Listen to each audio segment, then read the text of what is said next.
And we are live. Welcome back to Takes by Fans. We got a great show for you today. As always, we are live every single day at noon Eastern. If you want to watch live, head over to twitch.tv/Takes by Fans. If you want to watch but not live, head over to our YouTube channel, Takes by Fans. We post all of our shows and clips of the show there on a daily basis. And if you just want to listen, we are on podcasting apps, Spotify, Apple Podcasts, Google Podcasts, iHeartRadio. So, however you want to watch or listen, we've got you covered in multiple ways. Alrighty, today's a big Monday. We got one more final preseason game to watch tonight, folks. It does not end. The week 2 of preseason has not ended, folks. We got a Monday game, Jaguars, Saints. Great quarterback battles between both those two teams. With the Saints, Taysom Hill and Jameis Winston. That seems to be, still a quarterback battle going into preseason game number 2. And then we get on the Jaguar side, Gardner Minshew, Trevor Lawrence. Can Gardner Minshew win the job? We don't really believe so. We don't really think this is a true quarterback competition, but hey, you can still put out great things out on tape and out on the field that make, Urban Meyer's decision that much harder. So we got that to kind of break down a little bit and choose our winner. We will make an official pick and guess and react to the line today of that game. We have 2 games yesterday to break down. Got to see how that kind of, once again, another quarterback battle, how that one is going between the 49ers of Jimmy G and Trey Lance, and they both played yesterday, so we can watch both of them and see who looked a little bit better. So we'll be breaking down a couple of preseason games today, and and predicting the game tonight. So let's just jump right into it with the stories of the day, and guess who's back, baby? The man, the myth, the legend is back out on the field. Carson Wentz out on the field practicing. Look at him warming up, running and cutting on his feet. Ooh, coming off the surgery like it was no big deal, folks. So now we are 100% buying back into this Colts team, saying that they are going to be Super Bowl champions this season. We just needed Carson Wentz to stay 100% healthy. Had a little bit of a tweak, nothing big, because it was kind of a pre-existing injury that he was dealing with, that he has been dealing with. Unfortunately, now just came the time where he had to get it 100% fixed with surgery. But Carson Wentz back out in practice today, cutting, running, looking real solid. So once again, these injury narratives can start getting downplayed a little bit more. We just talked about Dak, downplaying his injury. We don't want to hear any injury narrative with Dak. His shoulder, his ankle, they're both looking fine. He's looking great throwing the ball. He is basically at very, very close, if not at 100% ready to rock, ready to go, 100% healthy, ready to rock week 1. So we're done with the Dak Prescott injury narratives, and now it seems like we're going to have to be done with the Carson Wentz injury narrative, which is great because we just want to see what this man can do out on the field. The backup quarterbacks for the Colts have been very, very underwhelming. Nobody really stepping up and being 100% good. I mean, if this was, gosh forbid, Carson Wentz was going to be out 1, 2, 3 months because of whatever injury. I mean, Sam Ehlinger and Jacob Eason did nothing really to say, hey, if something does go wrong, y'all can rely on me to get wins and still be productive, consistently winning. And I would still say, hey, I could play just as good, maybe if not better than Carson Wentz, and we can still have Super Bowl aspirations if Carson Wentz went down. But I mean, these last 2 preseason games, I mean, they're barely moving the ball. They're barely putting up any points. They're having no consistency moving the ball deep down the field. So this Colts offense is truly struggling without Carson Wentz as the main guy at the quarterback position. Now, I know they're still not playing their starters in preseason. I still get it, but still at the same time, as a quarterback, you got to, move the ball with whatever pieces you are given. You still need to elevate the play of those around you, and that's exactly what the Colts quarterbacks did not do while trying to fill in for Carson Wentz. So Carson Wentz cutting, looking real solid, already back at practice. Even so, that we get a Twitter account right here that writes for The Atlantic for the Colts here. He says Wentz is now doing 7-on-7 and taking all the first team reps today, folks. This is very significant. They are not easing him in. Never expected he'd be doing this much. So, I mean, Carson Wentz must be feeling real solid if they're already kind of going full force ahead with Carson Wentz after, the first 2 weeks of recovering from the surgery was all just rehab and sitting around and letting it heal, and now they're going to push it to the test to see what Carson Wentz can do, and he's already out there in 7-on-7. So Carson Wentz must be feeling good, folks. The ankle, the foot surgery went well, and this man is, trying to do what he does, and that's play quarterback. Hopefully he can stay the entire season healthy. We are still giving him a free pass when we go back into our training camp narratives that we did right before training camp started on what we really wanted to see. From the Colts, we said that we didn't want to see Carson Wentz get injured at all. We wanted to see him stay 100% healthy, and we said we didn't even want to see a small tweak. This foot injury was a little bit of a small tweak, but it was a pre-existing injury, so we gave Carson Wentz one last final free pass. Carson Wentz is getting no more free passes for anything. The next small little tweak, he won't get the free pass. So now Carson Wentz, all out of passes, all out of excuses, all out of second and third and fourth chances. Now's the time. You must stay healthy and lead this team back to Super Bowl contenders like y'all have been before your injury with the foot. So Carson Wentz is back and ready to rock. Also, Quentin Nelson is also back and ready to rock. That offensive lineman for the Colts that had the same exact injury that Carson Wentz had, basically at the same time. I think it was like a day apart that they got injured. But everyone, it's all coming together here for the Colts. And now Carson Wentz has even more pressure against them because, like we said, those two quarterbacks, Sam Ehlinger and Jacob Eason, were looking I don't want to say trash, but I'm not going to say good. I mean, it was very, very not good, borderline garbage, borderline trash, but I won't call it trash. So Carson Wentz, got to stay healthy out here, got to get your team right. Hopefully you can come right back in because this is still, a little bit of a new offense, new pieces for Carson Wentz, so he still needs to kind of get some good practice time in,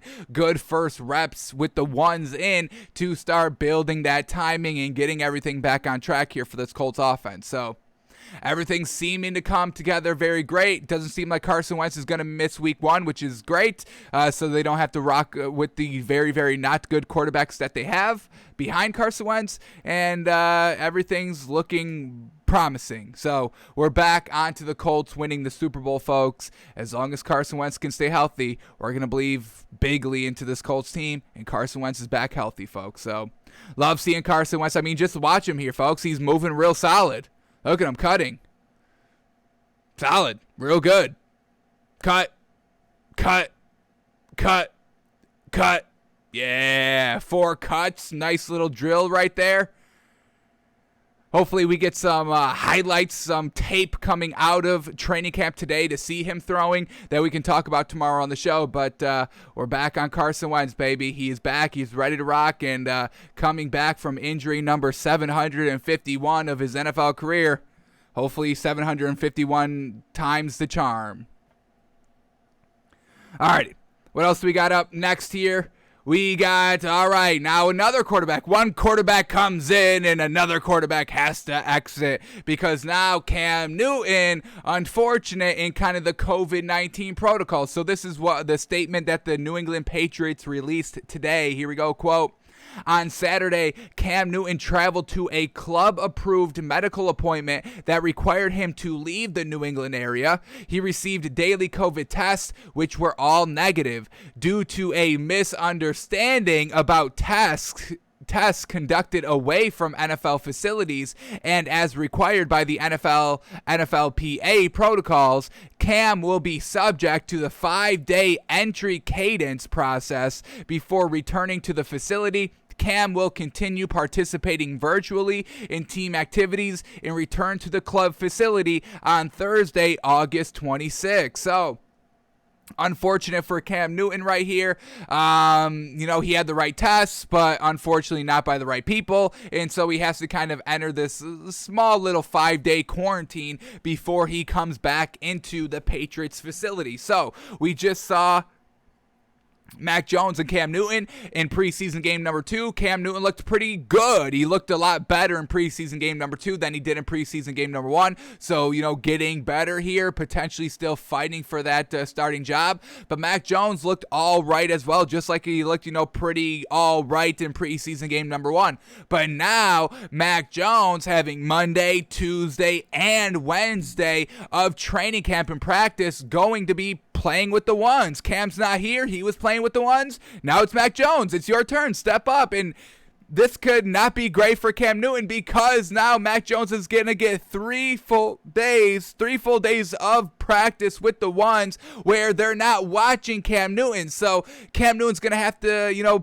come back on Thursday, August 26th, and really kind of prove, hey, I can miss a couple of days right here and then, pick up exactly where I left off Cam Newton and, start slinging it to the number 1 receivers and, making himself look good and better than Mac Jones. So this is Mac Jones' opportunity right here. Take full advantage of these 3 days. Try to play as close as mistake-free passing football as you can over the next 3 days to make this quarterback competition. We still believe this is somewhat of a quarterback competition.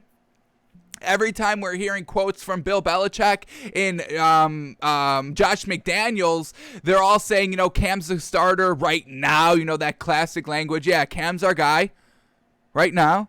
Anything can happen. Classic, like we've been hearing from Matt Nagy with Andy Dalton. Andy Dalton's our guy right now.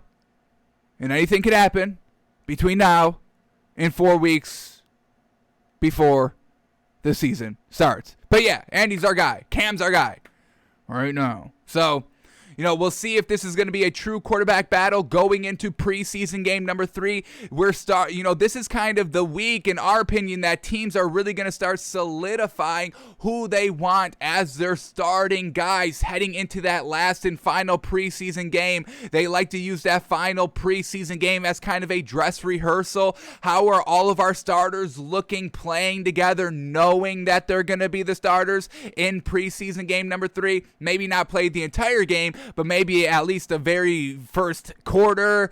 I would probably, if I was a head coach, I'd probably play I would probably play him for the entire game, honestly. Preseason game number 3. Yeah, it's an extra game, all that, but we have a week in between preseason game number 3 and the week 1 start of just getting everything figured out so we can rest up that week.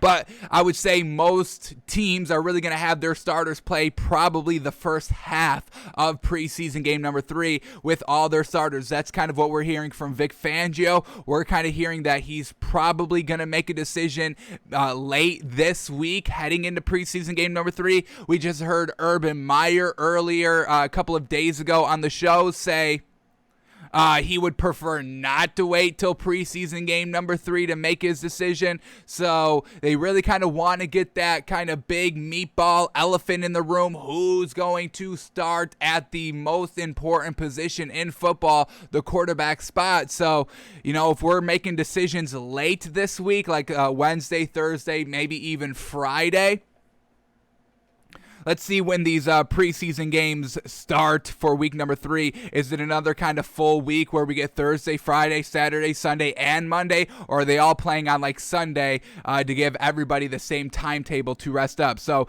preseason week number 3 kicks off on Friday. We've got 4 games. Colts, Lions, Eagles, Jets, Steelers, Panthers, Vikings, Chiefs. No quarterback controversies there. No quarterback duels for those teams.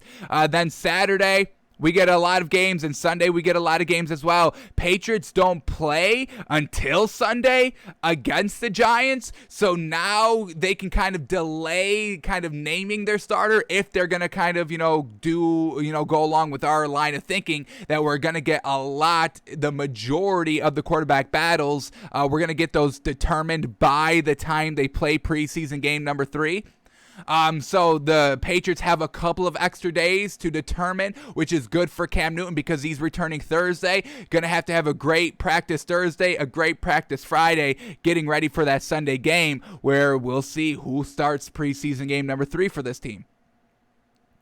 And then the Broncos, they play Saturday, so we're kind of looking at maybe a Wednesday, Thursday, Friday date for that Broncos team to name their starting quarterback. But Mac Jones, go out and seize this opportunity, man. You don't get that many opportunities. I mean, just ask Justin Herbert. This is kind of, these rookie quarterbacks last season, Justin Herbert with Tyrod Taylor. Hey, it was an unfortunate circumstance there for, Tyrod Taylor getting his lung punctured by a needle by his doctor, his team doctor. How unfortunate. But Justin Herbert stepped up to the plate and took advantage of those opportunities and reps. He, was pretty solid still out of the gate. They weren't winning games early in the season last year, but he ended up winning games late in the season, was, getting those first team starts, obviously, last year when Tyrod Taylor couldn't go. But he worked and he practiced and he got better, and then he ended up winning, his last 4 or 5 games. So maybe Mac Jones can do the same. He takes advantage of this opportunity. No Cam, I've got to step up. He gets named the starter, and then we see Mac Jones a continuation growth progress for the entire season because he can start week 1 and keep on getting better as the season progresses. More reps, more starts, getting better, practicing, all of that, and then maybe he ends this season on a high note. The Patriots win 5 of their last 6 games, and they head into 2022 with their main man of Mac Jones, and now they can kind of focus on other pieces around him to make the team overall better or the offense overall better. So this is your opportunity. You don't get that many. Mac Jones, 3 full days of the ones by yourself. You can't ask for anything better than that. So Mac Jones out here, potential, trying to truly win the starting job right here. Doesn't seem, we haven't really seen, anything that makes us believe that Cam Newton's already a shoo-in for the starting job, he's playing so good that you have to go with Cam Newton. We're not even seeing that. So I believe Mac Jones could have the fullest opportunity to potentially sway the decision of who's going to be the starting quarterback if he has a real solid 3 days right here. And then if Cam Newton flounders coming back on Thursday, this could be Mac Jones' job now, folks. How crazy.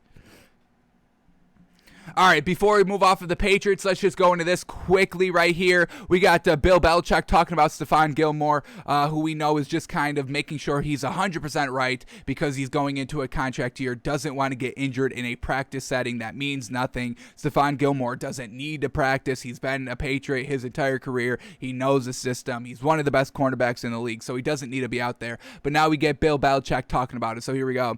Patriots coach Bill Belichick and Stephon Gilmore's health, saying, quote, I know Steph has been working extremely hard. Alrighty. So let's go into this article. Let's see what Billy B is saying, and let's see if we get a timetable on Stephon Gilmore and if he may potentially play on preseason game number 3 come Sunday. So here we go. Stephon Gilmore remains on the physically unable to perform list due to a quad injury that prematurely ended his 2020 campaign. On Monday, Coach Bill Belichick called Gilmore day-to-day, saying, quote, I know that Steph has been working extremely hard. I see him in here all the time. He's been doing other things while we're practicing, so we don't really see him on the practice field. He's been doing everything he can do, and the things he hasn't been able to do, he hasn't been able to do.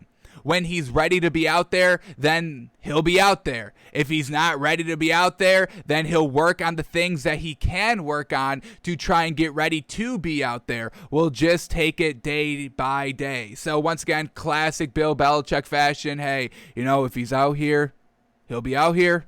And if he can't be out here, he won't be out here. He'll be doing other things. So classic Bill Belichick, not giving really anything away right here. But just, real interesting tidbit. Just one interesting tidbit. Let's bring this back to Hard Knocks and what we've been seeing. Dak Prescott, the injury, and Mike McCarthy's like, hey, get off the field. Stop being a leader here off the field and go get the treatment. Be off the field. Go rehab. Go do other things, but don't be out here. So we kind of see Dak Prescott wanting to stay on the field and be the leader. And then we get this right here, Stephon Gilmore. Now we know these are two different positions right here, quarterback and cornerback. I mean, one's the leader of the team, one's maybe the leader of the defense, so I get that. But, Stephon Gilmore not even on the field, not even on the practice field, doing other things, not, seeing what the defense is all about, cheering up his defense, cheering on his defense. So just interesting. It's a little interesting. Stephon Gilmore, injured, not on the field, doing other things. So, like we said, we don't have to. This is nothing to worry about, folks. If you're a Patriots fan, Stephon Gilmore is going to be fine by week 1. This is, we know what this is. He's told us what this is. We've been reading into what this is. He's going to ride the PUP list as long as he can before the season starts. So he's, getting as healthy as he can because he's on a contract year. He just does not want to get injured in practice. So this is nothing big. I just wanted to see what Bill Belichick was saying about it, and we just read what he was saying about it, and classic, nothing has changed and no real information that we can truly sink our teeth into. So classic Patriots, classic Bill Belichick, and that's why we don't really know what's going on with this quarterback position, because everything is tight-lipped and classic boilerplate answers that you have to give. So we'll see, man. We'll see what this Patriots team is going to look like. How's the defense looking like after last season and all the kind of people opting out for COVID year? How's the offense going to look? Is Cam Newton even going to be the starter? Some big question marks here about this Patriots team overall, and hopefully we get something good here in preseason game number 3 that we can kind of sink our teeth into as we project for that kind of week intermission between the end of preseason and the start of the regular season. So that's where we're at with the Patriots, folks. Stephon Gilmore still not practicing, and Mac Jones potentially taking over the starting job.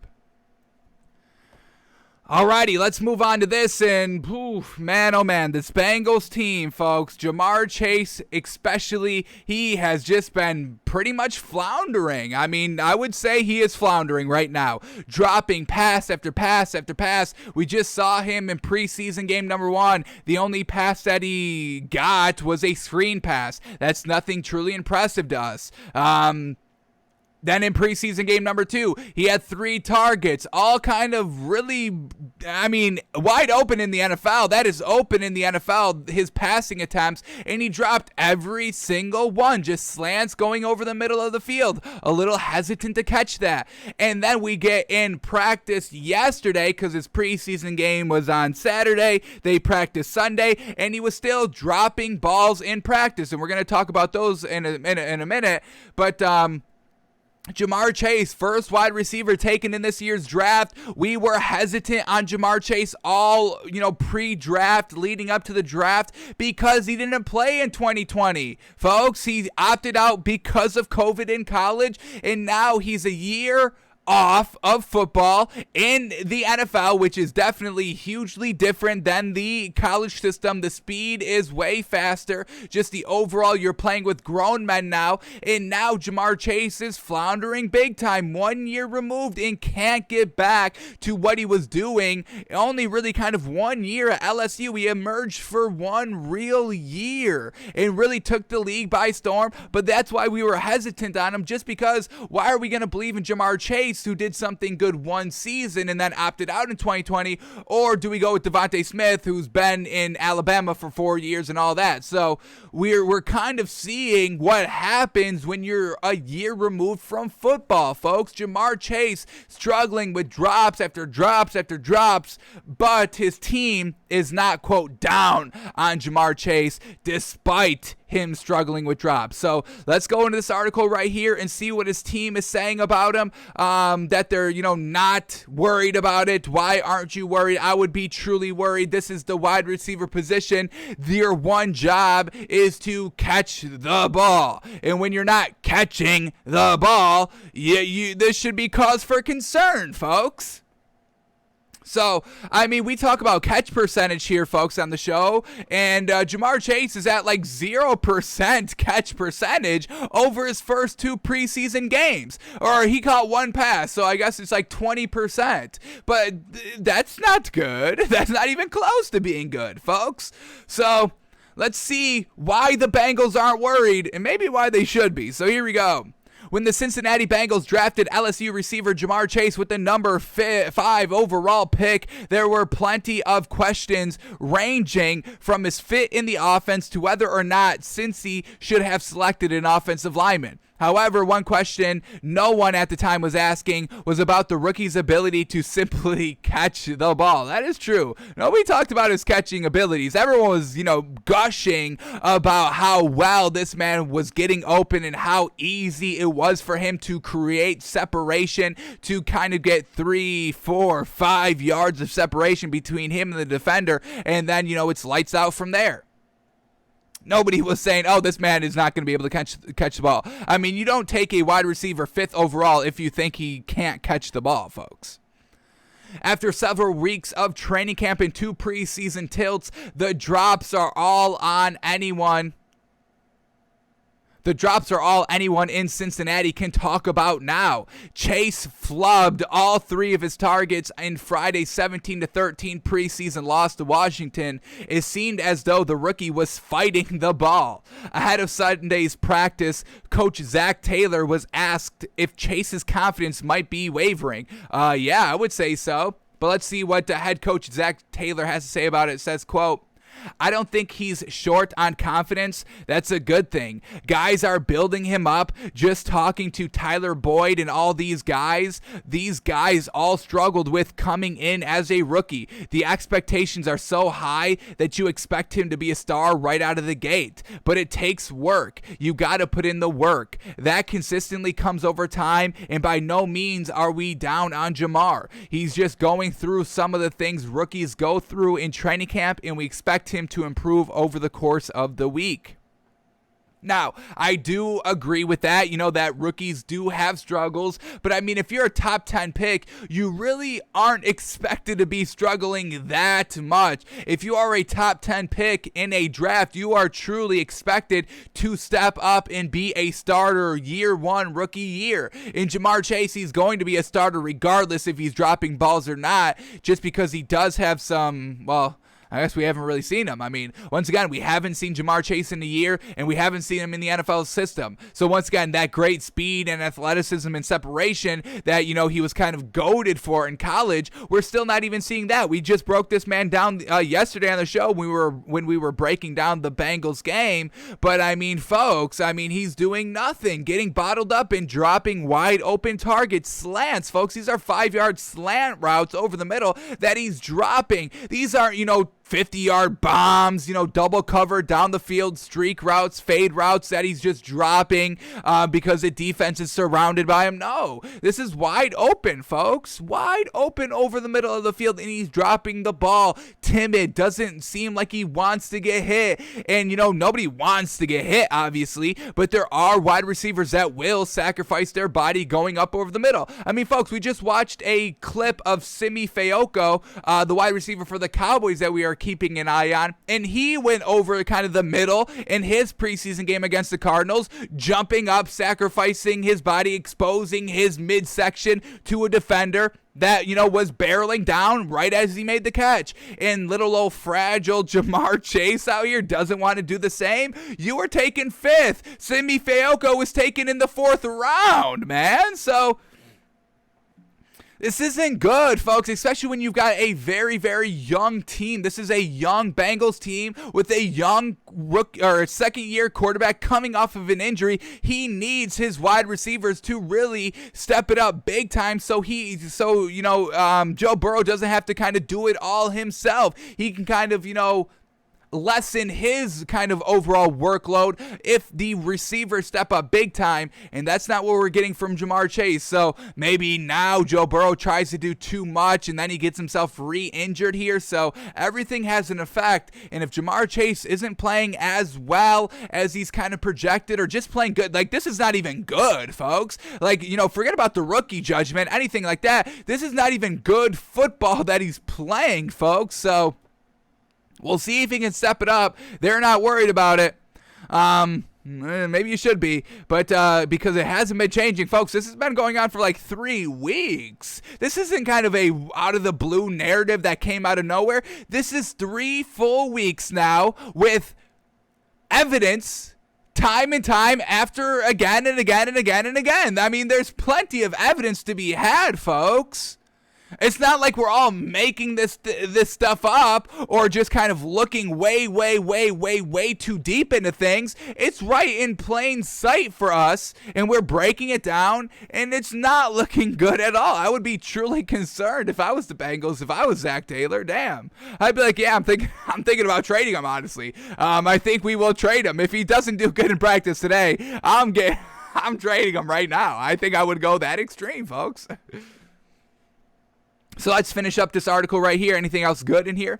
After Chase sat out the entire 2020 collegiate season, it shouldn't come as a total surprise that he's going through struggles as he knocks off the rust at the NFL level. Exactly what we said, folks. Exactly our one knock on this man right there said, folks. We are not crazy. We know what we're talking about. You miss a year of football, you're going to be a little rusty. Tim Tebow missed 9 years, and y'all expected that man to be good. I don't know. I don't know about y'all sometimes, folks. All right, what else do we get here? We've only been privy to the negatives regarding the rookie receiver, from reports of a lack of separation during camp practices to the drops Friday. Chase again reportedly dropped 2 more passes during Sunday's practice, and we do have that as well. We are going to be looking at that. We have the video of that. It's not just kind of anecdotes and what people are seeing and what people are saying. We are going to watch it ourselves, including one that hit him right in the hands, exasperating the consternation surrounding the first-round pick. Earlier this month, Chase downplayed his issues, noting that, quote, Rome wasn't built in a day. Since then, he keeps dropping the stones, which I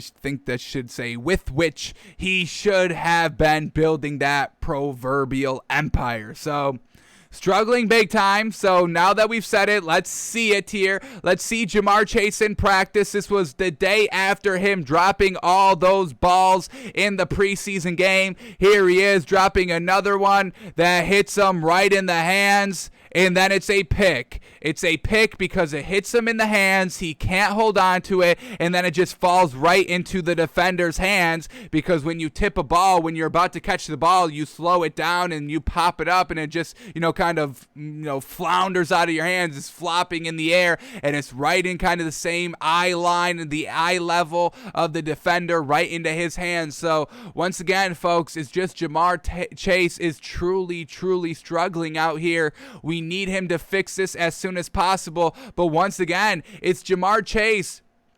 They're not even in full pads, and he's still a little timid going over the middle. There's 2 defenders right on him, folks, and he's still dropping the ball, not being secure in his catch, and there's no even threat of getting lit up here, folks, because they're not in full pads. You're not going to get hit in practice with no pads on, folks. That will get you thrown out of practice. That could potentially even get you cut from the team. If you're not kind of a main guy. But, I mean, going over the middle and just unpadded practice, he is still being timid, folks. He doesn't want to get hit. I can't blame him, but, I mean, this is what you signed up for. You have to kind of be strong over the middle. And if you're not being strong over the middle, you're not going to get any playing time. That's what you get paid the big bucks for. It's not all just kind of, comeback routes and out routes. Sometimes you got to be double covered over the middle, safety barreling down on you. Sometimes your quarterback doesn't put the ball in the exact location it needs to be, so you get touched 0%. Sometimes the ball is very poorly thrown, or the ball just has to be thrown like that because the quarterback just needs to get rid of it quickly. So you got to sacrifice your body, and Jamar Chase isn't doing that. Rookie not doing that. 1 year removed rookie from football not doing that. Not really promising out here. So we'll definitely keep an eye on Jamar Chase this week in practice to see if anything clears up. Definitely will watch this man truly under a microscope in preseason game number 3, because that's kind of the final dress rehearsal. no more fourth preseason game. It's cut down to 3. Less time to kind of get acclimated to a game type scenario, but you better hope that you got it down in preseason game number 3 heading into week number 1 where it all starts to count 100%. There's no, oh, well, this is, we got next week. Next week is the true start. No. This is the start of it. We all keep score. We all keep stats from this point on. Put up or shut up, sink or swim, rise with the men in this league, or fall with the other young rookies out here, the other men that aren't getting it done. So let's see what he does out here, folks. But I would be truly concerned if I was a Bengals fan. Honestly, this is concerning to me. All right, so Jamar Chase struggling mightily, folks, mightily. All righty. What else do we get here? We get Kyle Shanahan after the game yesterday, still not ready to name quarterback number 1 who will be starting for this 49ers team come week number 1, but we're going to kind of investigate that. We still think Jimmy Garoppolo should be the week 1 starter. We didn't love what we saw by Trey Lance in preseason game number 1, but we get to watch preseason game number 2 today because it just happened last night. Jimmy Garoppolo played a series, only 1 drive, and then Trey Lance played about 5-6 drives. He played into the third quarter, so we can see a lot out of Trey Lance and see what he's doing and see who really should be the week 1 starter in our opinion. But so far it's seeming like it's going to be Jimmy Garoppolo, but the fact that Kyle Shanahan's coming out and not really saying anything, it's just a little interesting. Why not name this man the starter? You've told us that Trey Lance is going to play this season in some capacity. Won't tell us what that capacity is, but it does seem like Jimmy Garoppolo is going to be the starter. So we'll evaluate that process, but still no quarterback has been named here. Where we kind of get a little bit of the opposite here. Vic Fangio sounds like he's ready to make a quarterback decision in the next couple of days here. Hard to believe it won't be Teddy Bridgewater, and this is according to Mike Klis, who is the Broncos reporter for 9 News. So he's a little into the game a little bit here. We just saw Teddy Bridgewater in preseason game number 2. Well, we also saw Drew Lock, but Teddy Bridgewater, some good throws, still a little bit of a check down, but Drew Lock kind of did the same thing. Drew Lock never kind of went down the field, so I still believe in Teddy Bridgewater a little bit more over Drew Lock. We kind of put it right neck and neck right after preseason game number 2, but I just think there's a little bit more upside with Teddy Bridgewater. Where Drew Lock, every time we hear big good things about Drew Lock, it's always like one big 80-yard pass down the field that's wide open, and then everybody gets right back big on Drew Lock. But it's those are the outlier throws that makes it seem like Drew Lock is capable of being a starting quarterback in this league. But I just don't think over the period of a season, the course of a season, outlier plays don't result into wins, a la last season. So I think there's just more upside potential here with Teddy Bridgewater. He is a little bit of a check down king, a little bit that needs to be fixed. Trust your wide receivers a little bit more. The one good thing about the receivers here in Denver with the check downs is, KJ Hamler, Jerry Jeudy, Cortland Sutton, they all have the chance to kind of take a 5-yard kind of a check down route and turn it into a 50-yard touchdown. So that's a little bit of a silver lining here having Teddy Bridgewater. And then, we know he's got good accuracy down the field. He just doesn't really kind of show it too often, which is a little unfortunate.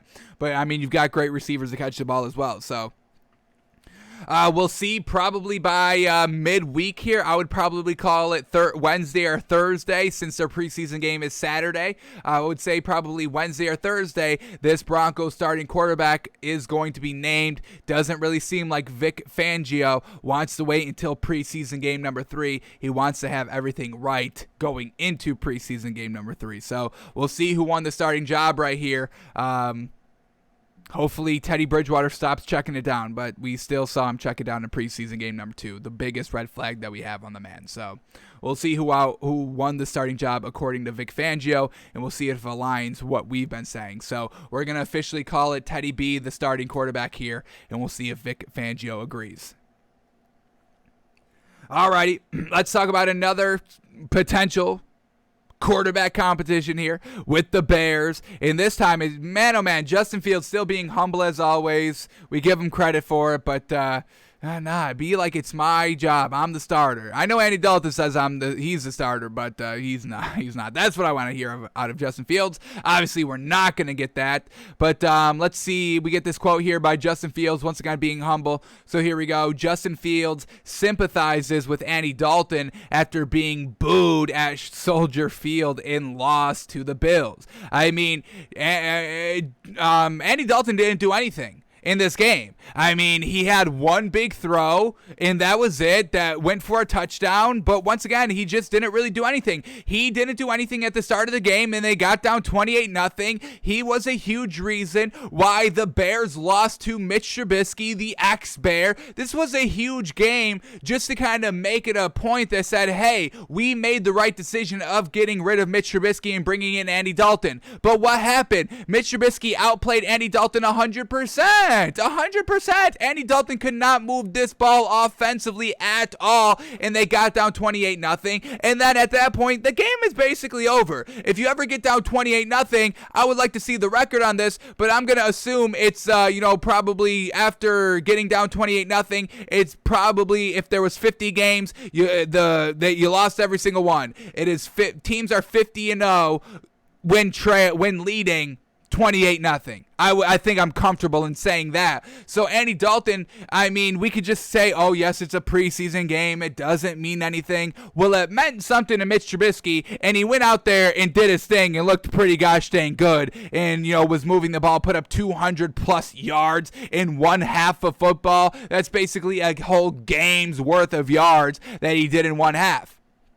Andy Dalton, you keep saying you're the starting quarterback out here, but you're not putting up any type of points. And the starting quarterback must put up points. I mean, even Matt Nagy went back to Mitch Trubisky last season after benching Mitch Trubisky for Nick Foles because Nick Foles was not putting up any meaningful points. I think he only put up more than 20 points in one game. That was it. Once he did that. So Andy Dalton, you could say you're the starter, but you're not looking like the starter out here at all. Trash, getting down behind big. That's what you want out of your starting quarterback? So once again, it just brings us back to this point. Why would you start Andy Dalton? What can Andy Dalton do right now that Justin Fields cannot?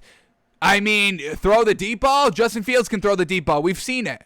The leadership, Justin Fields looking like an amazing leader out here. We're loving everything he's saying, and we even got a quote here, sympathizing with the starter. I mean, he's got the leadership. He's even got the dual threat ability that we say Andy Dalton has zero of. So, I mean, Andy Dalton is not a winner in this league. He's like a 10-win quarterback, and 10 wins sounds good. I mean, if your team has 10 wins, you're like, oh, that was a successful season. And I'm not saying it's not, but it's like low wild card spot. It's like the last wild card spot gets 10 wins. You go 10-6, you win the last wild card spot. 9-7, you really don't make the playoffs. So I mean, what are we doing? What are we doing here with Andy Dalton? It makes no sense. It makes no sense. He got outplayed by Mitch Trubisky.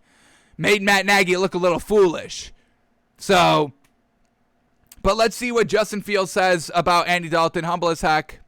So Justin Fields sympathizes with Andy Dalton after being booed at Soldier Field and lost to the Bills. Yeah, they have every right to boo. It's Mitch Trubisky coming back into our home stadium and beating us. Y'all just told us that Andy Dalton was supposed to be better than him. That's why you got him. That's why you moved off of Mitch Trubisky.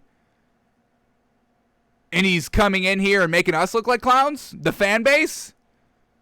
You let the MVP come in here and beat us? Bad? Big bad? They've got every right to boo Andy Dalton. But Justin Fields comes to his defense saying, quote, "The fans are awesome getting me out there, but you also have to realize that Andy is a human being too. I think it's kind of disrespectful to Andy, them cheering my name out like that." So, I mean, folks, it's not disrespectful. This isn't really disrespectful. I mean, people want to say, oh, football, is the business side, with the owners and the general managers. Well, it's also a little bit of a pride and a little bit of a business side to the fans. Yes, I'm a fan of this team because, I love this team. We love it, but we expect you to win. I mean, the Bears are like, yeah, I love the Bears, but y'all are telling me Andy Dalton's the answer, and I'm looking at him, and he's not the answer, so I'm going to boo him. That's kind of the business side of the fans. It can't all be good. The fans aren't going to give you unconditional praise 24/7. Maybe if you're winning, a la Patty Mahomes. I don't think anybody's ever said anything bad about Patrick Mahomes. And same thing with, Tom Brady, because they're always winning. So they don't get the boos. And if you keep on winning, you won't get the boos. But Andy Dalton is not winning. This is the business side of the fans. If you want to say that the owners and the general managers can pull it's a business side, we can cut this player because it's a business. We can terminate this contract because it's the business. If you want to give kind of the owners and the general managers of a team that pass, you got to give the fans the same pass right there. Yes, we root for this specific team, but if you're not winning, you better be open to criticism because that's what we signed on for. We didn't give you all this money buying tickets to your game, buying merchandise, promoting you online, promoting you in real life, wearing, the jerseys, putting decals on our cars. We didn't do all of that for losses. We did that because we want y'all to win.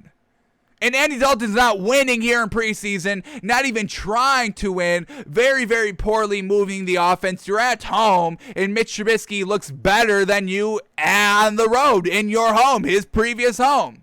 So I've got no problem with fans booing. Justin Fields saying like, hey, y'all, keep cheering for me. But this is what Justin Fields has to say. What is he going to say? Yeah, I agree with the fans booing Andy Dalton. He can't say that. We all know how humble and respectful, Justin Fields has been to this team. So he's saying the right thing, classic boilerplate, but once again, the fans are clamoring for Justin Fields. Matt Nagy's not going to give the fans what they want. Matt Nagy's on thin ice, folks. We know he's on thin ice. It needs to be a successful winning season. Really kind of have to pretty much win a playoff game for it to be classified as a successful year and keeps Matt Nagy here one more year with the Bears. But I mean, you're not going to give the fans what they want, and now, here we go. What happens if we go into week 4, you guys are 0-3, and Andy Dalton's still your starter? What do you do at that point? So we know Justin Fields is going to start at some point. The fans clearly don't want Andy Dalton. He just floundered in a huge game. This was a pride game between Matt Nagy and Mitch Trubisky, and Mitch Trubisky won hands down in freaking fantastic fashion. Maybe I kind of changed my tune about Mitch Trubisky. I think Mitch Trubisky should be a starter in this league somewhere. How crazy that I'm saying that now. But that's because Andy Dalton looked so gosh dang bad 2 days ago during their preseason game. So Justin Fields, being humble as heck, respectful as heck, has Andy Dalton's back. But what else is he going to say, folks? So that's where we're at with the Bears quarterbacks. And like we said, you can no longer bet Justin Fields to be the week 1 starter. That bet is off the board, folks. That bet is off the board officially. DraftKings probably losing way too much money on the bet because of us. So not looking good here. And look at this, Mac Jones to be the week 1 starter. Odds are coming down a little bit. He's been at plus 250 the entire season, folks, the entire offseason, and now he's at plus 225. So this 3-day break, this 3-day stretch that he has all by himself to the starters could potentially yield some good results. So a solid play, I would say, right here is Patriots, Mac Jones to be the week 1 starter at plus 225. So that's pretty solid right there. All right, and we can also now bet on the Denver Broncos, who's going to be the week 1 starter here. Drew Lock at minus 190, Teddy Bridgewater at plus 130. So pretty close right there between those two. But Justin Fields can no longer bet on him. So take that information of, however you want. But that's what we got here, folks. Justin Fields coming to the defense of Andy Dalton. All right.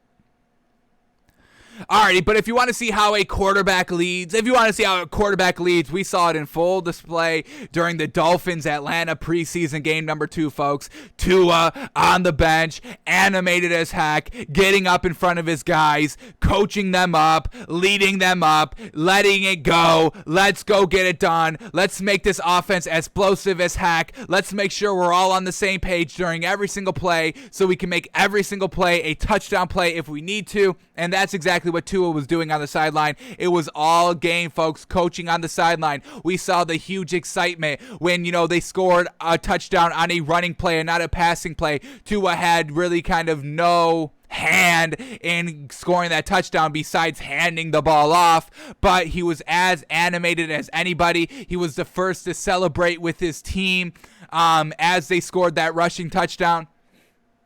And now we get him on the sideline coaching up his guys. The young guy, Jalen Waddle, the rookie. They got Jakeem Grant on the sideline as well, just coaching them up and being that great leader. Just look how passionate he is here, folks. Look at how passionate he is. He's animated. He wants the best out of everybody. He wants the best for himself. He looks like Russell Wilson out here, folks. I think that's the best comparison leadership-wise is Tua is Russell Wilson. And we know Russell Wilson's a fantastic leader, folks. You don't come in to the NFL real early on and win like Russell Wilson did if you're not a great leader. Who are the kind of great quarterbacks that won instantly in this league? Patrick Mahomes, Russell Wilson, Tom Brady. Why? Because we know that they're great leaders. Great leaders at that great. You need that great leader at that position, at the quarterback position, folks. And Tua is displaying great signs. We just praise Dak Prescott because we're seeing great leadership in Hard Knocks.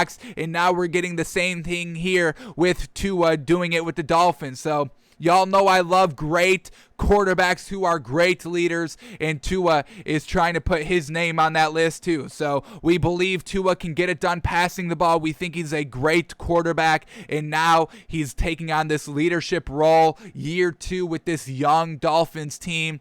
And how can you not love it, folks? How can you truly not love it? So this is what I want to see out of Justin Fields. I know Andy Dalton is not doing this. So once again, why? If Andy Dalton was doing this on the sideline, being this great of a leader, maybe I could get behind Andy Dalton and being the starting quarterback. But he's show me a footage. Let me see. Can I quickly bring up any highlights of Andy Dalton being a leader on the sidelines? Let me see if I can bring this up quickly. Andy Dalton, let me see what your leadership is looking like. Can we bring up leadership? Anybody have videos about leadership on YouTube?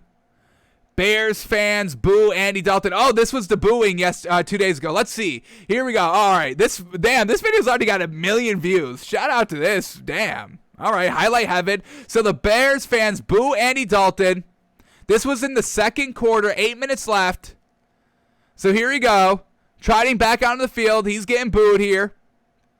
I mean, they're at home, folks. The Bears fans ruthless out here. They're down 28-0. Mitch Trubisky making this team look like clowns. Here we go in his first throw. It's a deep down the field throw, and it goes for a touchdown. Look at Andy Dalton silencing the doubters. But that's the only play. That's the play that we alluded to. This was all that Andy Dalton did this entire game, was this one big throw, one-on-one matchup that was thrown decently. We can see the replay right here.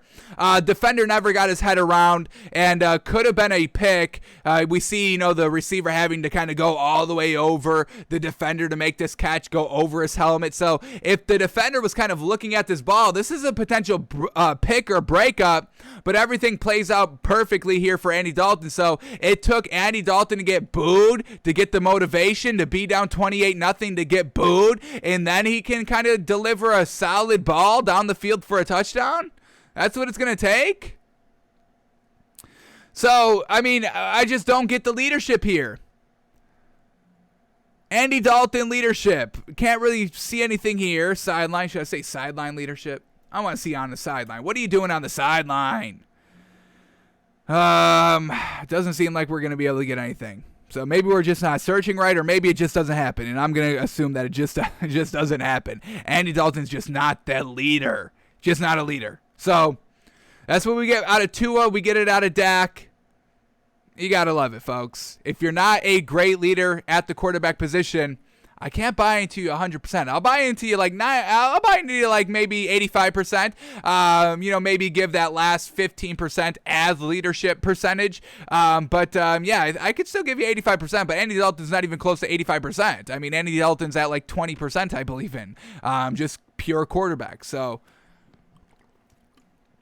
love me some leadership right here. Into, that's leadership, folks. That is absolute leadership. Alrighty, we got 3 more stories to go over, so let's quickly close it out here.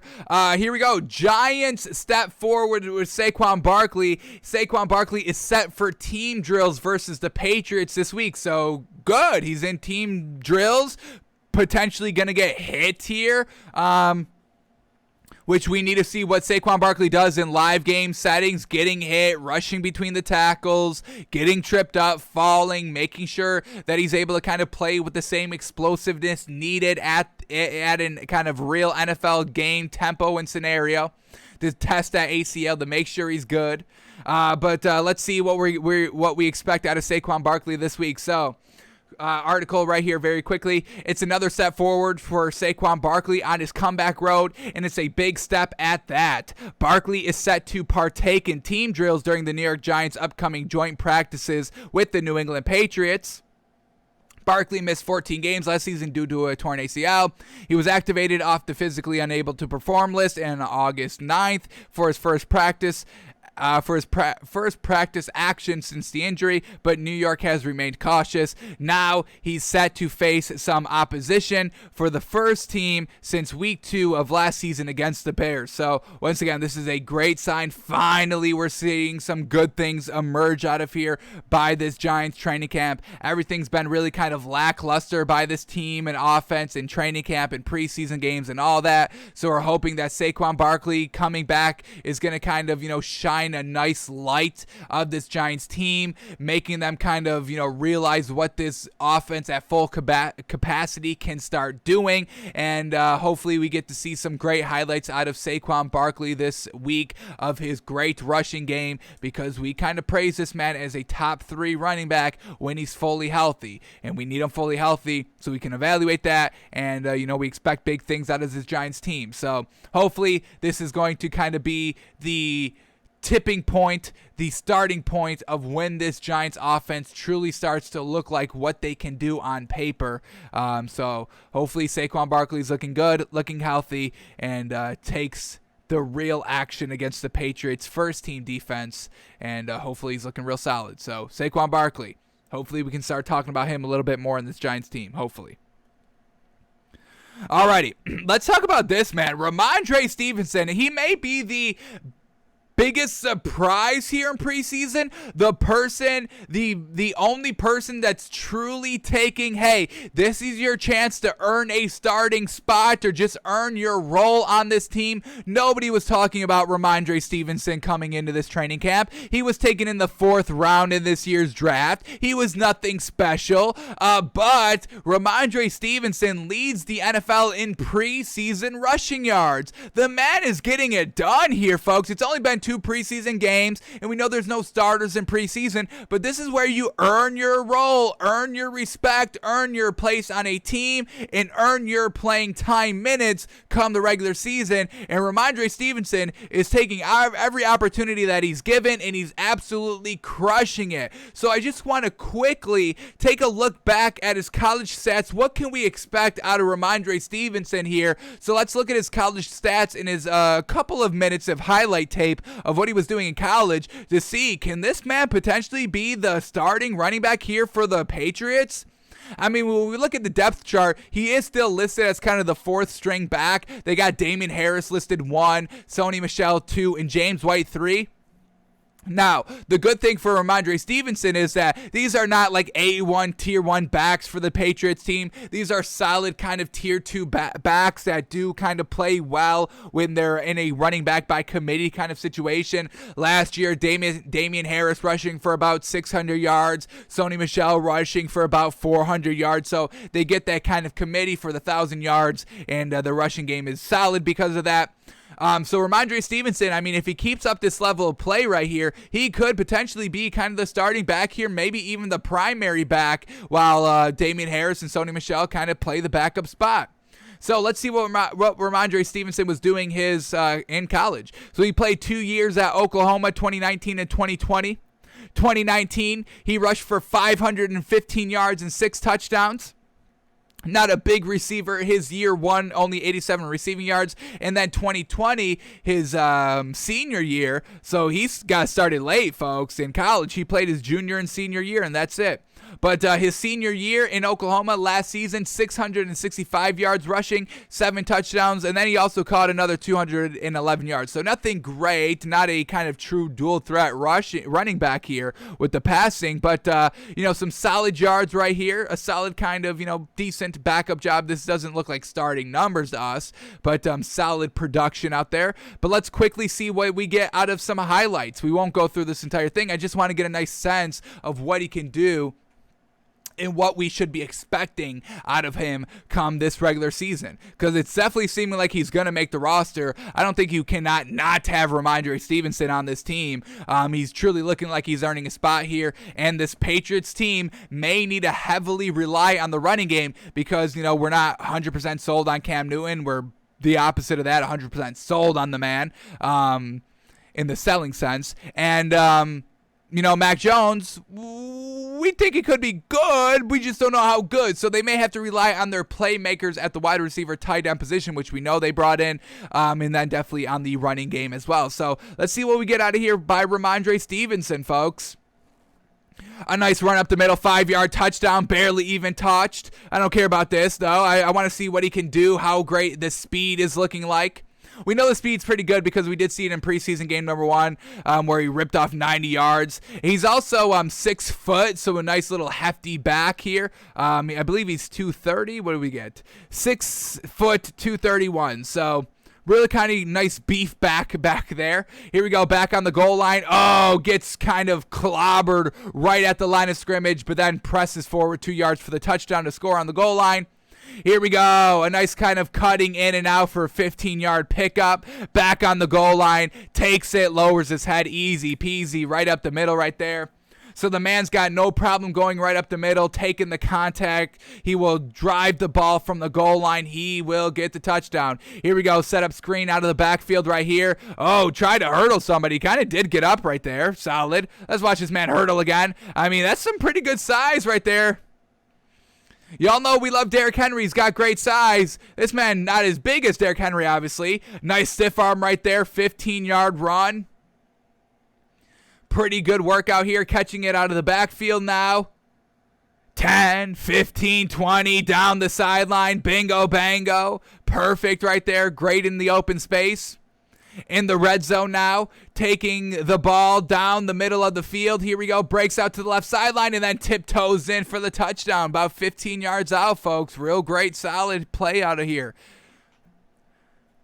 What else do we get? Come on, let's. I got to see like a big jaw-dropping play. Another setup screen, a nice one-handed catch right here, and then he's down the field, 10 yards for the first down. Solid.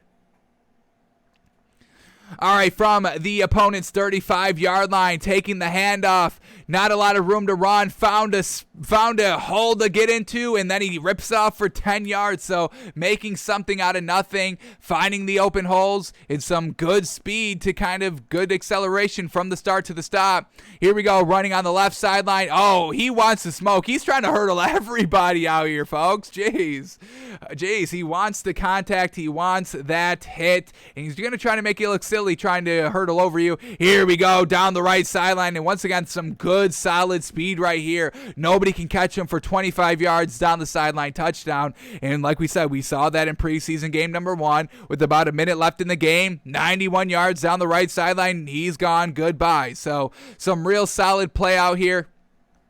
Well, ended on this one, catching the ball out of the backfield, following his blockers, cutting inside one more time, keeps on going inside, breaking tackles, and that's about 40, 50 yards. We'll end it on this one, 2nd and 2, picks up the first down, bingo, bango. So we're loving what we're seeing out of him in preseason. He's leading the league in rushing yards in the preseason. Get this man a confirmed spot on the team, and I kind of want to see what he can do in the regular season. So hopefully we get good Rahman Dre Stevenson plays, some good solid run totals, so we can have a good rookie year, even though he's not projected to kind of be the main man for this Patriots team. So Rahman Dre Stevenson, folks, remember the name. Remember the name. He's killing it so far. All right, the last story to go over here quickly. The Raiders called the Bears ahead of free agency this offseason to see if they'd be interested in trading Khalil Mack back. So, John Gruden, once again, we got to start to really dissect what John Gruden is as a coach. Is he good or is he not? We haven't really seen anything. He gets a lot of criticism for his one Super Bowl win, that it wasn't really his team, that he inherited it and never built it. Now he's truly rebuilding this Raiders team to what he thinks is going to win. You don't lock up a coach for 10 years when he's been 10 years removed, 10 plus years probably removed from coaching. Just like we talk about Jamar Chase struggling 1 year removed, and he's playing, 10 years removed as a coach, and then you sign him to a 10-year deal and say, hey, this is our franchise for 10 years. Do whatever you need to do to win us a ring in 10 years. We give you the keys to everything. And that was one of John Gruden's first big moves, trading away Khalil Mack. Why would you do that? He was one of the, highly regarded defensive players in the league, ever since he's been in the league. And you trade him away, and it hasn't seemed to kind of been good because they haven't been good the last 3 years under John Gruden. So John Gruden maybe admitting he's made a little bit of a mistake here, trading away Khalil Mack. It's not played to what he thought it would do, and now we get John Gruden year 4 here. Now we're kind of knocking on his draft pick. Why would you take Alex Leatherwood, that kind of that offensive lineman, so high in the draft when nobody really thought he would go that high anyway? People were saying that he's kind of a second or third round pick, and you go and draft a man in the first round with your first overall pick. It's like, so now we're starting to question some John Gruden's moves, and maybe even John Gruden is questioning some of his own moves. Why would I get rid of Khalil Mack? So let's go into this article right here. I'm sure they have the compensation. Wow, they want us to subscribe. Wow. I guess we'll have to look up the compensation ourselves. What did he get out of Khalil Mack trade? What did he get? So let's look this up real quickly. They want us to subscribe to The Athletic to read the article. No, thank you. So here we go. All right, so the Raiders received the Bears' 2019 and 2020 first-round picks. So that was kind of their first-round pick this season. I think it was Alex Leatherwood, folks. Oh, no, this is 2021. So let's see what the Raiders got out of these picks right here. 2019 draft. Let's look up that and the 2020 draft and see what they got out of Khalil Mack. Alrighty, here we go. The Oakland Raiders chose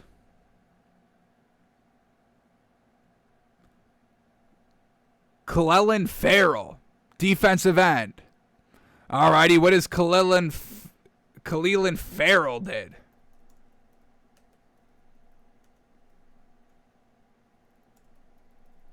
Let's get up his career stats. Alrighty, 2019, he started 15 games and had 4.5 sacks. Okay. Last season, he only started 11 games and only had 2 sacks. So we got 6.5 sacks. He did have 2 forced fumbles this season, so not terrible overall. But Khalil Mack does way better things than that. Now let's look up the 2020 draft and see what their first round pick there was.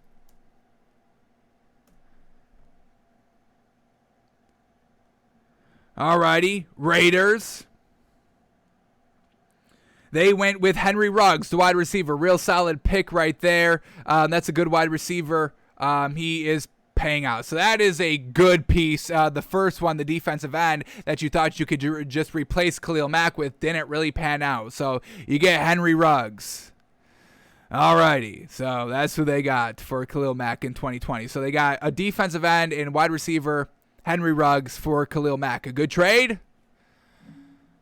Cleveland Farrell doesn't seem to be panning out that well heading into year 3, but, you can still get better, so we'll see. So, once again, we're going to be kind of grading Jon Gruden very heavily this season. This is a win or shut up season for Jon Gruden, and he better hope that this Bears team can kind of make the playoffs, or this Raiders team can make the playoffs and be a kind of at least win a playoff game and prove that this offense is the real deal, and defense. Got to play both sides of the ball. So Jon Gruden wishes he had Khalil Mack back. How unfortunate. Alrighty, those were all the stories that we needed to go over for today, but we have 2 preseason games to talk about that took place yesterday, so let's go into these. Here we go. The first one up is the Giants and the Browns. Unfortunately, nothing really to talk about in this one. Browns win it 17-13 in dramatic fashion. Came down to the last drive that we will watch, but I mean, Daniel Jones isn't playing for the Giants. Baker Mayfield's not playing for the Browns. We don't have to watch Kareem Hunt or Nick Chubb. They're not playing either. So none of the starters are playing, so there's really nothing to watch for. There's no quarterback battle here. So we'll watch the final drive here for the Giants. They were down. Oh, we got to sign in. We're already a subscriber. Sign us in, baby. All right, here we go. Keep me signed in, too. Keep me signed in. I don't ever want to be signed out. Why would y'all sign me out? But let's watch the last drive of the Giants-Browns from last night to see the Giants kind of flounder a little bit. They had an opportunity to go and win the game, and they just didn't seize it. So we'll see who was out there at that time to potentially go win the game and flounder a little bit. You can't flounder when this is your chance to make the roster. You could have single-handedly won your team the game. All right, so let's get up when this drive officially begins. 2:29 in the fourth quarter. So let's watch what this drive does and see what we got going on here. Alrighty, so here we go. They're down 17-13, starting at their own 25-yard line. Come on, Giants. Let's see what they do here. First play is just a dink off for barely a yard. Let's see if we can get a name on this quarterback out here. They complete the pass for a first down. Pass interference on the offense, though. Unfortunate. They're going to be backed up here. All right, here we go. 2nd and 19 now. It's a dink off and almost picked. Almost would have been picked. Now we get 3rd and 19. Come on. Goes over the middle of the field, and whoa, what a big play right there. Who is this quarterback? That was huge clutch on 3rd and 19. Gets the pass for the completion. We got Lurecki. Giants quarterback, Brian Lurecki. Oh, yes, sir. All righty. Brian Lurecki trying to make a name for himself. Huge first down pickup. Moving the ball here. Now at their own 45-yard line. A dink off for 5 yards, keeping the clock moving. We get 2nd and 6. Lurecki dropping back. A throw over the middle of the field. Once again, almost a pick here. So this man's not looking anything special. But we get a 3rd and 6. Got to pick this up here. Lurecki going deep again. Oh, hits the receiver right in the hands on a back shoulder throw. Incomplete. We get 4th and 6. Can Brian Lurecki pick this up to have a chance to win the game? He goes short, but it's just enough to pick up the first down. Running back out of the backfield. A new set of downs. 40 seconds left. Only one timeout, and he gets brought down for a sack. No. Awful. They have to use their last timeout. 35 seconds left. Down 4 points. Need a touchdown. Another dink off, and he can't get out of bounds. Clock is still running. 20 seconds left. The edge rushers are coming for Lurecki, and he almost gets brought down. Gets rid of it just in time. 14 seconds left. 4th and 8. Lurecki got to do something here at the Browns' 47-yard line. Down 4 points. Need a touchdown. Lurecki escaping the pocket. Rolling out to the right. Throwing downfield. And it's good. It's caught and out of bounds. 6 seconds left. Can Lurecki come back for a miracle win here? 6 seconds left. Down 4. At the Browns' 27-yard line for the game. Lurecki buying time, throwing deep across his body in the end zone. And it's tipped and picked on a Hail Mary play. Unfortunately, Brian Lurecki could not get it done. Some good passes on this drive. I will give the man some credit right there. Obviously, isn't going to be challenging Daniel Jones for the starting spot, but some great passes on 3rd and long and 4th downs. A couple of drops there by the wide receivers as well. Not a lot of time to play with. Not a lot of timeouts to play with either. So Lurecki tried to do his thing. Unfortunate. Could not complete the miracle drive to win the game. So that was the Browns and the Giants. Great defense there by the Browns to end the game, making the Giants literally claw for everything that they wanted. Not letting them get out of bounds to stop the clock. Great tackling to keep everybody in bounds. Great tackling on the wide receivers to make them drop pretty much wide open catches on good thrown balls. So Brian Lurecki tried to win it for his team. Unfortunately, comes up a little short. But that wasn't the only preseason game. Last night we get the 49ers and the Chargers, and now we can go into the quarterback battle between the 49ers and, just between the 49ers, between Jimmy Garoppolo and Trey Lance. They both played. Jimmy Garoppolo didn't play that much, only played for one drive. And then Trey Lance got in for 1, 2, 3, 4, 5, 6 drives, scoring 2 touchdowns. So let's kind of assess this quarterback battle. We didn't love what we saw from Trey Lance in preseason game number 1. He had the best throw of the week. Out of all preseason games, he had the best individual throw, but the entire body of work just a little lackluster from what it really needed to be for him to be named the starter. So let's kind of see what Jimmy Garoppolo was looking like on his one drive, and let's assess Trey Lance to see, is there really an open quarterback competition here, or should just Jimmy Garoppolo be given the keys like he's kind of been had the last couple of seasons here for the 49ers? So let's get to Jimmy Garoppolo's first drive. Once again, Justin Herbert didn't play this game, so we don't have to watch anything really for the Chargers. We know Justin Herbert's not going to start any game in preseason. All right, so here we go. Jimmy Garoppolo, first drive and only drive here. First play is a drop back pass. He throws it over the middle of the field for about 10 yards on 2nd and 8. All right, they pick up the first down. Here we go. Jimmy Garoppolo hands the ball off here. Run picks up about 3. We were only focusing on Jimmy Garoppolo's passing those. And like we said, this is early game pass. They don't put up all the film, and you can't do individual plays. So, unfortunately, we do have to watch the entire drive. Jimmy Garoppolo going very long here on 2nd and 7 and overthrows the receiver by a mile right there. Unfortunate. We get 3rd and 7, though. Jimmy G, can he pick up the first down? Oh, unfortunate. Oh, going to get bailed out by a penalty. Not too accurate on the throw. It gets tipped away by the receiver. He stood tall in the pocket. I do give him that. The pocket was collapsing, and he gets bailed out on a holding call. So could have potentially kind of went kind of 4 and out, 5 and out-ish, but gets bailed out by a penalty. Next play on 1st and 10, they run the ball for about 5 yards. 2nd and 5, they hand off the ball again.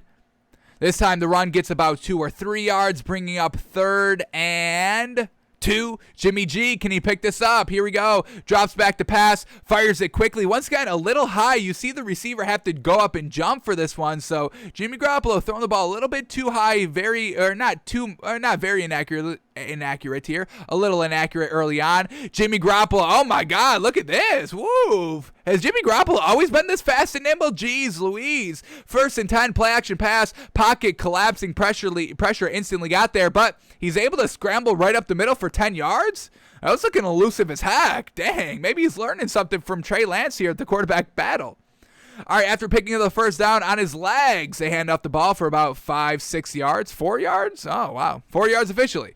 That looked a little bit better to me. All right, they hand off the ball again, bringing up 2nd and 3. So Jimmy G, can he pick up this third down and not get bailed out by penalty? Here we go, 3rd and 4 officially.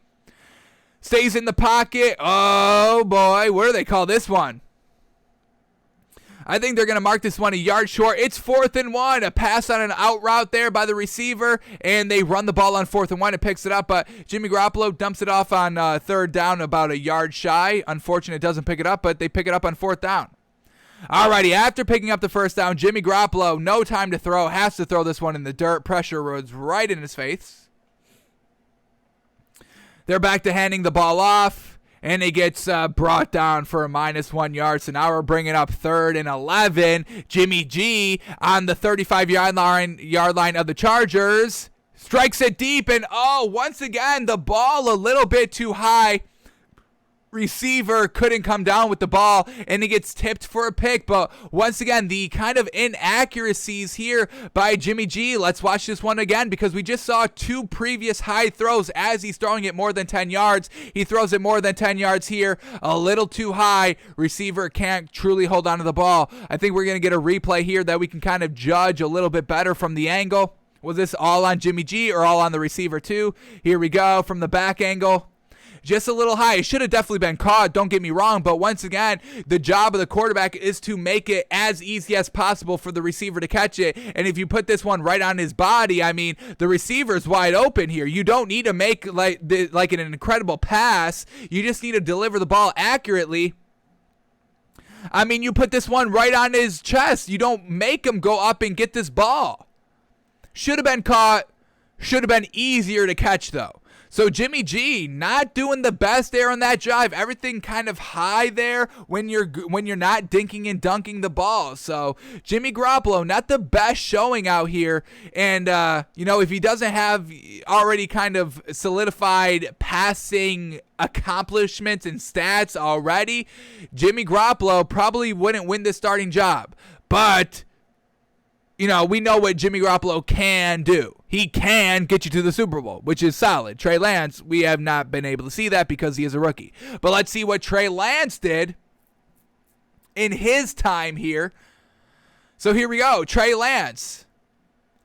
First drive here is a play of a run. A run of a play, folks. Picks up about 3 yards, 5 yards officially. Jeez Louise. 2nd and 5. Trey Lance drops back to pass. Slings it over the middle of the field. A little bit of a dump off for 5 yards. It picks up the first, so we give him credit. Taking down just a check down, though. All right, they're moving the ball here. All right, 1st and 10. Trey Lance under center just drops back to pass right here, escaping out of the pocket, keeping his eyes down the field, and then just throws it away. Unfortunately, we don't have the all-22 to see if there was anything open that he just didn't take. All right, they hand off the ball here on 2nd and 10. Running back only picks up about a yard, maybe 2 at max, so brings up a big 3rd and 8. Can Trey Lance pick up this 3rd down? Drops back to pass, throws it over the middle of the field, and this receiver can't receive the ball either, right off of his hands. Potentially a little bit, we can't go slow-mo in this one, can we? Nope, unfortunate. Once again, I mean, I don't want to cancel my Game Pass subscription, but I mean, I'm not going to watch all these regular season games if I can't click around on the plays and go slow-mo and watch the all-22. So, Game Pass, get your stuff together. It's truly infuriating when we're trying to truly break down everything play by play and all that, when we can't have all of our tools to our utilization. How unfortunate. So here we go. Trey Lance, let's try to watch what this play was looking like, what this pass was looking like. Yeah, just a little bit behind and a little high. So both of these quarterbacks not really delivering perfect, accurate balls. Now, these receivers still need to make all these catches. We're not giving the receivers a free pass either, but when we're just looking at quarterback play, you still need to deliver the ball accurately and not put your receiver in harm's way and make it easy for your receiver to catch the ball because they're worried about getting smacked coming over the middle of the field. They don't have to want to worry about where the ball is going to be placed and all that. So here we go. Trey Lance on the following drive, starting at his own 14-yard line. They run the ball there on 1st down. Picks up some solid yards, 6 yards officially. Brings up 2nd and 4. They run the ball again, and it gets nothing. So 3rd and 4, Trey Lance. Let's see what you got, man. Here we go. Trey Lance, 3rd and 4, drops back to pass, slings it over the middle, and once again, what the hell is going on with this? Way behind, off the hands of the receiver, in the hands of the defender for an interception. So both of these quarterbacks, Trey Lance and Jimmy G, get the accuracy right. Y'all need to be getting it tighter here, accurate-wise. Here we go. We can watch this one. Once again, this is wide open, but making the wide receiver extend kind of high and behind. If you put this one out in front of the receiver, folks, you put this ball right here, right in his chest. This is huge yards after the catch run. I mean, he's getting another 5, 10, 15 yards at minimum run after the catch if you put it right on the money, and instead it's an interception. So, geez Louise, I mean, I wouldn't start any. If I was Kyle Shanahan, I'd be like, nobody's starting at quarterback. I'm getting somebody new. I'll trade for Deshaun Watson right now. And we don't even know if he's going to be playing this year. Jeez, Kyle Shanahan's like, I'll get freaking Matt Ryan back. I'll go trade for Matt Ryan. So, both quarterbacks struggling heavily here early on for the 49ers, and now they're down 7-2. They got a safety on their last defensive possession. This time the Chargers score on their defense. So now it's Trey Lance. Now you're down officially. Hey, this is still a game that needs to be won, that wants to be won. Yes, we know it's preseason and it's not officially kept, but you still want to win at the end of the day. And look at this one, wildly inaccurate. I mean, I don't even know who he was throwing to there. Way behind, incomplete. Now we get 2nd and 10. Run goes for about 5 yards. The 49ers are lucky they have a good offensive line and good running backs, because they're definitely going to be needing them this year. Trey Lance on 3rd and 5. Oh my God. Gets brought down. Had plenty of time to throw. Just never did, and gets brought down for a sack. Let's quickly watch this one. He steps up into the pocket.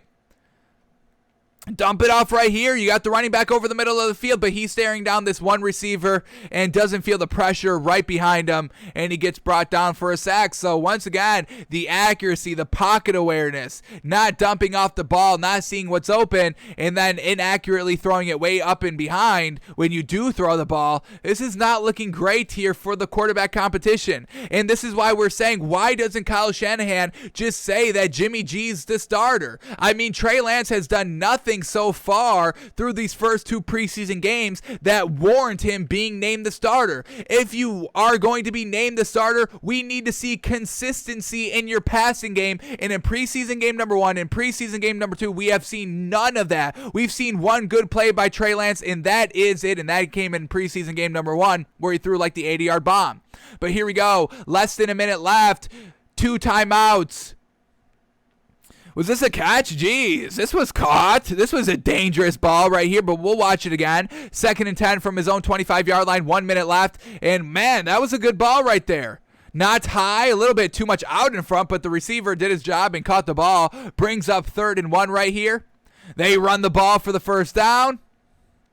Oh, gosh, that went for about 10 yards. That was a great run. Let's see if they use a timeout here. They do. All right, 30 seconds left, 1 timeout left. Come on, Trey Lance, get in field goal position. Here we go. Bingo. Beautiful ball right there, and it goes down for to the 10-yard line. This is a beautiful ball. It is decently wide open, but Trey Lance puts this one absolutely on the money, and he makes it accurate for the yards after the catch, because the receiver catches the ball at the 30-yard line, and then he's able to run all the way down to like the 10-yard line. So once again, accuracy matters 100%, folks. We just saw here on this play. If Trey Lance throws it too high, the receiver has to kind of extend vertically on the sideline and not be able to have these 20 yards after the catch here. Accuracy matters. Finally, we got it out of Trey Lance. Finally, trying to do something right before halftime. This is great. Let's see if he can capitalize with the touchdown and not settle for a field goal. 21 seconds left from the Chargers' 14-yard line and 1 timeout. So you can do whatever you want here. Multiple attempts at the end zone, and they get an offside by the defense. 5 yards closer. Come on, Trey Lance. If you make up, you score here, maybe we can kind of forgive what you did, because it's a competitive game going into the second half. But here we go. 1st and 5, dumped off over the middle. for about 3 yards. They have to use their timeout here. 15 seconds from the Chargers 4-yard line. 2nd and 2. Trey Lance. There we go. Strike over the middle for the touchdown. Perfect ball placement. Perfect accuracy to Mohamed Sanu, and this is another potential good weapon here for this 49ers team. We could watch this one again. Once again, this has to be tight, good accuracy because he's kind of, the wide receiver Mohamed Sanu is a little sandwiched in front of the goal line. So have to be pretty accurate here, and he was, and that's a touchdown. So very well done, Trey Lance. And now they're going for the 2-point conversion here to tie up the game. Here we go, Trey Lance stepping up into the pocket. He's going to take off at the corner, and he beats everybody for the 2-point conversion. That's what we're talking about, Trey Lance. A flag. What's the flag? Is he going to have to do it again? Holding offense. Ooh. Unfortunate. Doesn't count. But a good run there by Trey Lance to take off and run with it. And then they settle for an extra point because you're not going to be running a 2-point play. And this one is no good. Oh, my God. They missed the extra point. Robbie Gould, you should be ashamed. Alrighty. So not a bad last drive there by Trey Lance, but they get this ball to start the second half, and let's see what he does out of here. Still down in this game, only down 2 points, but let's see if he can build off of that good momentum that he just set at the very last drive of the first half. So here we go, Trey Lance out of the second half. They run the ball on first down, and it picks up like 6 yards. Once again, this rushing game is pretty solid here. Illegal block in the back by the defense. Flag. Add an extra couple of yards here. Oh, illegal hands to the face. So they pick up the first down. Here we go. Trey Lance. Play action pass. Man, oh man, and he gets brought down for a sack, and you got this kind of motion, man. You got the running back in motion before the snap, and then you got him on a nice little wheel route here. You feel the pressure coming. This is like a little bit of a safety valve. Maybe dump it off to him, but he takes the sack instead. Unfortunate we can't get the all-22 film still. But he takes a sack. All right, here we go. 2nd and 16, empty backfield. Trey Lance, oh my God, look at this, man. Way too high, coming in real quick right here. It's a quick out route that he's trying to dump it off to. Wide receiver, I mean, once again, it just seems, I don't even know. We can't slow it down, so we got to kind of watch it again, but let's watch this one more time. It's just an out route here by the receiver. Goes just kind of right through his hands, a true bullet pass, and he can't make the play. Unfortunate right there. Can't really blame Trey Lance too much on that one, but it brings up 3rd and 16, and it's just a draw play, and it almost picks it all up. Picks up about 14 of the 16 yards, maybe 13, and it looks like they are going to punt the ball. Unfortunate. I think we get one more drive out of here by Trey Lance. So once again, really nothing great. He's only had one good play. That's exactly what we saw in preseason game number 1. Now they start at great field position. They're starting at their own 37-yard line. Let's see if Trey Lance can capitalize on this drive here. Can't squander great field position. Basically, you only have to go 20 yards to get into, some manageable field goal territory. So got to take advantage of this while you can get it. Here we go. First play, they run the ball for 4 yards. 2nd and 6, Trey Lance takes off with it. The man's not the fastest, so, I mean, when we're looking kind of at Trey Lance's dual threat ability, it's nothing great. Trey Lance and Jimmy Garoppolo kind of on the same status, not putting Trey Lance in the same category as Patrick Mahomes or Lamar Jackson or Kyler Murray or Deshaun Watson or even Taysom Hill. Not even Ryan Tannehill or even Russell Wilson. I mean, Trey Lance is slower than all these quarterbacks, so he's not really a true dual threat quarterback out here. He does pick up the first down, but it's very, very slow. All right, now at midfield, keeping the drive going after picking up the first down with his legs. They hand off the ball, picks up about 4 yards. Once again, the rushing game, 5 yards officially. Look at this run go. All right, they run the ball again. This time he gets nothing, maybe a yard. Now it's coming in with Trey Lance, 3rd and 4. Gotta pick this up. You're on the other side of the field now at the 45. There we go. A nice out route, puts it right in his chest. It's a first down, out of bounds. Perfect play right there by Trey Lance. All right, now here we go. 1st and 10. He drops back to pass. Plenty of time to throw. He's escaping out of the pocket. And this is almost a pick, throwing on his run. And once again, the accuracy is a big problem. Way behind the receiver right here. Almost a pick, folks. Should have been a pick. Classic defenders don't know how to catch. That's why they play defense. They get a flag. It's holding on the offense. Trash again.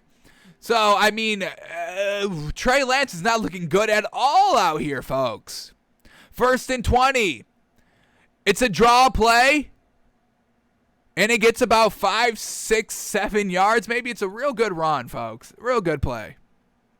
2nd and 13. Play action pass. Dumps it off. Boom. That's a perfect strike right there on the design play. That's where you're supposed to go with the ball.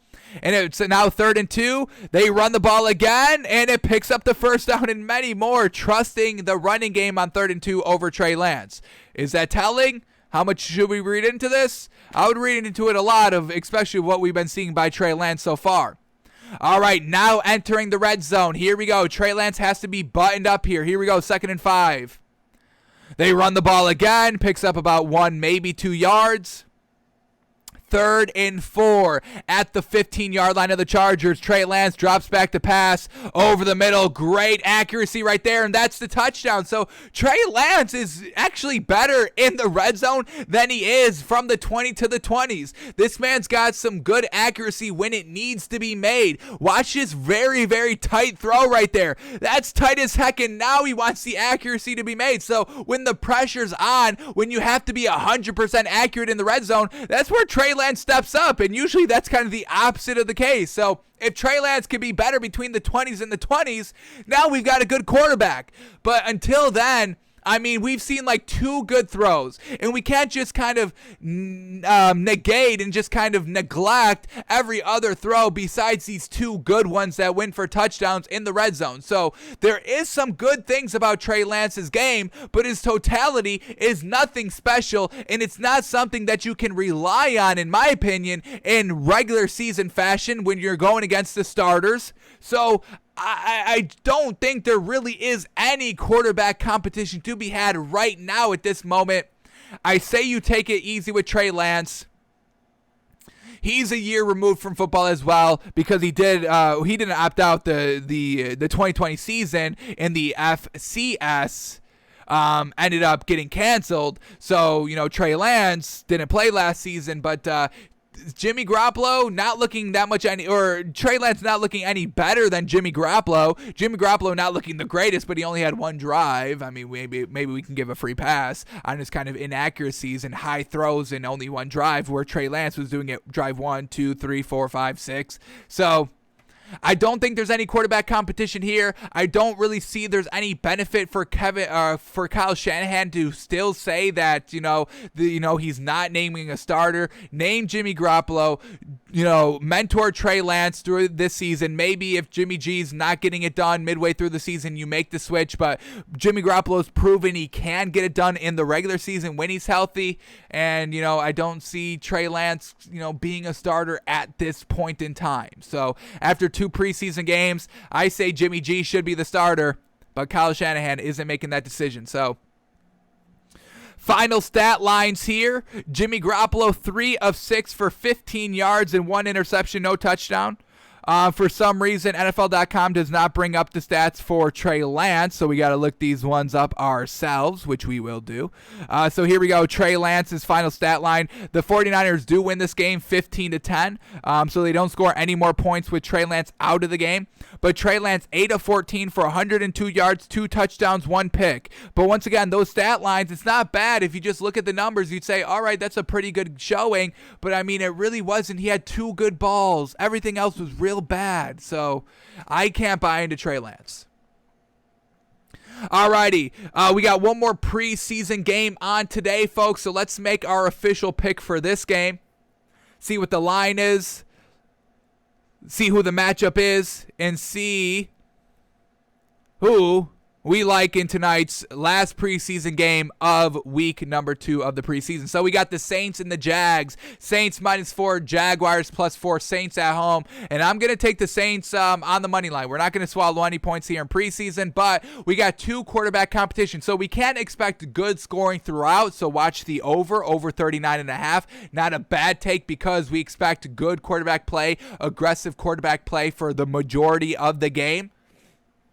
So point totals should be solid. We can expect scoring, or when we're looking at kind of the 3rd and 4th string quarterbacks, we're not getting anything good. We just saw in the 49ers game, nobody scored for the last, quarter and a half. Jameis Winston and Taysom Hill. We know Jameis Winston is getting the start here for the Saints, so we're going to judge this quarterback battle. I like the Saints at home.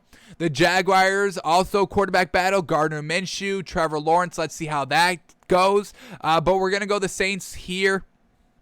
Not going to trust the Jaguars on the road. Also, I like the quarterback battle with the Saints more than I do like it with the Jaguars. I do like Gardner Minshew. I'm not totally sold on Trevor Lawrence, where I'm sold on Jameis Winston from before what he did with the Bucs, and I'm already sold on Taysom Hill from what I've already seen from him last year. So we'll just keep a track. We'll keep an eye on this quarterback battle. Jaguars, Saints tipping off at 8 o'clock tonight.